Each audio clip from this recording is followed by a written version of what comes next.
शिवसेनेनं आता त्यांच्या विरोधकांना रडारवर घेतलेलं आहे। ठाकरे गटाचे खासदार संजय राऊत आणि आमदार आदित्य ठाकरेंच्या विरोधात शिवसेनेनं आक्रमक भूमिका घेतलेली आहे। संजय राऊतांची खासदारकी अपात्र ठरवण्यासाठी शिवसेनेनं आता पाऊलं टाकायला सुरुवात केली आहे आणि त्यामुळे संजय राऊतांची खासदारकी जाणार का असा प्रश्न विचारला जातोय।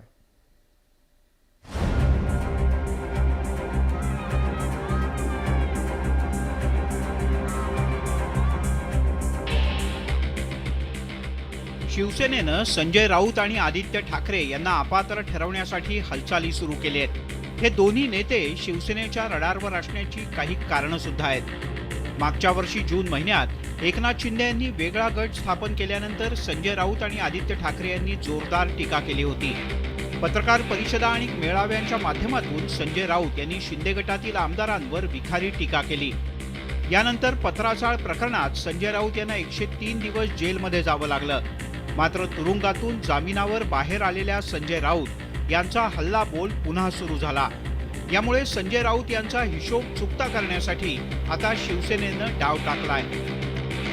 त्यांना आणखीन कल्पना नाही की निवडणूक आयोगाने अधिकृत शिवसेना पक्षाची मान्यता आम्हाला दिलेली आहे, म्हणून आम्ही आज बैठकीमध्ये सुद्धा याच्यावर थोडीशी चर्चा झालेली। त्याचं डिस्क्वालिफिकेशन कसं होईल याची निश्चित कारवाई आम्ही करणार आहोत। डिस्क्वालिफिकेशन झाली पाहिजे। खासदारकी आणि आमदारकी अपात्र ठरवण्यासाठी शिवसेनेनं सर्व तयारी केली आहे। त्यामुळे ठाकरे गटानं सुद्धा राजकीय मैदानात शड्डू ठोकलाय। परिणामी हे प्रकरण सुद्धा कोर्टात जाण्याची शक्यता निर्माण झाली आहे। शिवसेना आणि ठाकरे गटात वेगवेगळ्या मुद्द्यावरून राजकीय लढाई सुरू आहे। संजय राऊत आणि आदित्य ठाकरे यांना अपात्र ठरवण्यासाठीच्या मुद्द्यावरून दोन्ही पक्ष पुन्हा आमने सामने येणार असल्याचं स्पष्ट झालंय। Bureau report, news 18 Lokmat.